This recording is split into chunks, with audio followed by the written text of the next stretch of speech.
যদি আমরা বুঝতে পারি। আমি পুরো জীবনে কত টাকা আয় করব সেটা লিখিত, কে আমার জীবনসঙ্গী হবে সেটা লিখিত, কবে কোথায় মারা যাব সেটা লিখিত। আশ্চর্যের ব্যাপার হচ্ছে আমি কতগুলো দানা ভাত দুনিয়াতে খেয়ে মারা যাব সেটা লিখিত। একটি দানাও কম না, একটিও বেশি না। ধরেন এটা লিখিত যে আমি সারা জীবনে 1 কোটি টাকা আয় করব। এই সিদ্ধান্ত আল্লাহ তাআলা নিয়েছেন। আমি হালাল উপায়ে আয় করব না হারাম উপায়ে আয় করব সেই সিদ্ধান্ত আমার। রাসূল সাল্লাল্লাহু আলাইহি ওয়াসাল্লাম বলেছেন, কোনো ব্যক্তি যদি অভাবী হয় এবং তার অভাবের কথা মানুষের কাছে পেশ করে, তবে তার অভাব দূর করা হবে না।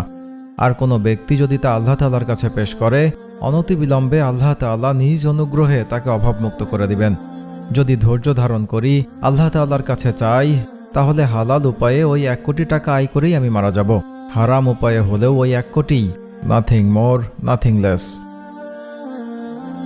আমি যেই ফলটি আজকে ঢাকায় বসে খাচ্ছি সেটা